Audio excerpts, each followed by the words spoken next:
शेतकरी, कष्टकरी, बेरोजगार विद्यार्थी, युवा वर्ग यांच्यासाठी विविध शासकीय योजनांची पायमल्ली करणाऱ्या मोदी सरकारला सत्तेवरून खाली खेचण्यासाठी 20 मे रोजी होणाऱ्या मतदानाच्या दिवशी महाविकास आघाडीच्या उमेदवाराला प्रचंड बहुमताने निवडून द्या असे आवाहन महाविकास आघाडीचे नेते नाशिक लोकसभा मतदारसंघातील शहरी आणि ग्रामीण भागात करत आहे। गेल्या 10 वर्षाच्या कार्यकाळात मोदी सरकारकडून सर्वसामान्य जनतेने केलेल्या अपेक्षांचा भंग झाल्याची भावना महाविकास आघाडीचे उमेदवार राजाभाऊ वाजे यांच्या प्रचारात व्यक्त होत आहे। याच पार्श्वभूमीवर शिवसेना, उद्धव बाळासाहेब ठाकरे, राष्ट्रवादी काँग्रेस, शरद पवार गट, भारतीय राष्ट्रीय काँग्रेस, आम आदमी पक्ष, मार्क्सवादी कम्युनिस्ट पक्ष आणि इतर मित्र पक्षाच्या महाविकास आघाडीचे उमेदवार राजाभाऊ वाजे यांच्या प्रचारार्थ देवळाली विधानसभा मतदारसंघातील विविध भागात प्रचार दौरा संपन्न झाला। या प्रचार दौऱ्यात विविध ठिकाणच्या ग्रामस्थांनी उमेदवार राजाभाऊ वाजे यांचे फटाक्यांच्या आतिषबाजीत आणि ढोल ताशाच्या गजरात स्वागत केले असून प्रत्येक गावातील मतदार हा राजाभाऊ वाजे यांच्या पाठीशी खंबीरपणे उभे राहील असे मत महाविकास आघाडीच्या पदाधिकाऱ्यांनी आणि कार्यकर्त्यांनी व्यक्त केले आहे।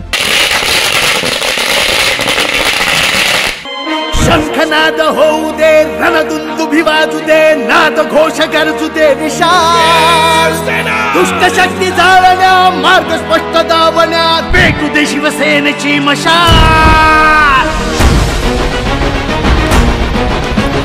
शिवसेनेची मशाल।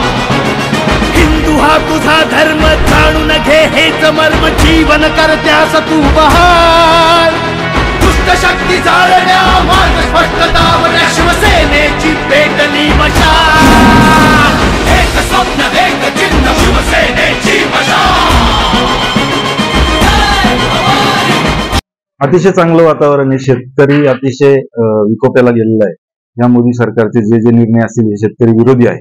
आपण जर शेतकऱ्यांचे जर प्रतिक्रिया या ठिकाणी जर विचारली तर नक्कीच अतिशय संतप्त कांद्याचा फार मोठा या ठिकाणी आमच्याकडे विषय आहे नाशिकमध्ये। आणि शेतकरी एवढा चिडलेला आहे आणि शेतकऱ्यांनी, साधारण जनतेने ही निवडणूक स्वतःच्या हाती घेतलेली आहे। त्याच्यामुळे आता जनता ठरवणार आहे की आपल्याला संसदेमध्ये कुणाला पाठवायचं आणि आपलं कुणाला नेतृत्व करणार।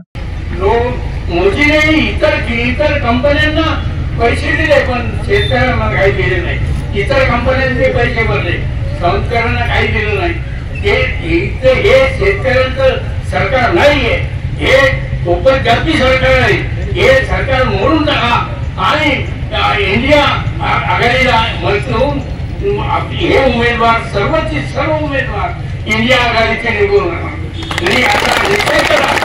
मी आपल्या सगळ्यांना विनंती करतो का मागच्या टायमाला आपण हेमंत गोडसेला मित्रांनो 2 वेळा या ठिकाणी माडसांगीने मतदान केलं। 2500 पैकी 2300 मतदान या ठिकाणी माडसांगीने या ठिकाणी केलं। 3300 मतदान आम्ही या ठिकाणी केलं होतं। माझी आपल्याला विनंती, मी उमेदवार नाही सांगतो, जरी नाशिक तालुक्यातला उमेदवार असला पण वातावरण पाहता, या भागातलं वातावरण पाहता हे राजाभाऊ वाजेशिवाय पर्याय नाही असं झालं। सिन्नर तालुक्यात माझे गणुगात आहे, गणू पाटील पवार असतील, जावळे मामा असतील, सगळं सांगतात। पक्ष कोणता असा माणूस किती वेगळा आहे ते आम्हाला सांगितलं। एक या माणसाचा कॉन्व्हेंटचा विद्यार्थी आहे, त्या विद्यार्थ्याचं इंग्लिशवर इतकं प्रभुत्व आहे, पण काही टीका झाल्यानंतर ते एक व्हिडिओ टाकल्यानंतर लोकांना कळालं या माणसाला IAS व्हायचं होतं, पण घरातल्या सगळ्या एवढ्या मोठ्या कामामुळे प्रकाश भाऊंना त्यांनी त्यांचा व्याप त्यांच्याकडे सोपवला आणि त्यांचं जे IASचं स्वप्न राहिलं होतं ते त्यांनी आमदारकीच्या काळात एक सिन्नरमध्ये मोठी अभ्यासिका स्थापन केली आणि जे आज काही त्यांना पगाराचं मानधन येत असेल आमदारकीचं, ते संपूर्ण अभ्यासिकाला ते देत आहेत। हे असंच राहणीमान लोकांना आवडत असतं आणि खास करून सांगेन की राजाभाऊ त्यांच्या त्या काळात इंग्रजी माध्यमातून शिकलेले आहे।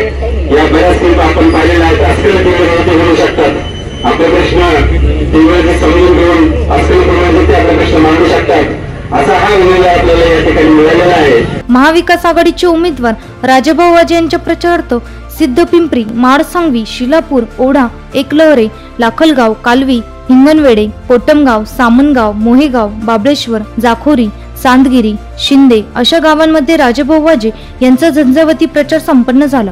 10 वर्षाच्या कार्यकाळात मोदी सरकारने भारताच्या नागरिकांची निराश केल्यास उमेदवार राजाभाऊ वाजे यांनी व्यक्त केले आहे। तर शेतकऱ्यांचा 6000 रुपये 6,000 रुपये वर्षाला खात्यावर येतात, त्याच्यावर जर आपण खुश राहणार असू तर 500 रुपये महिना आपल्याला मिळतो.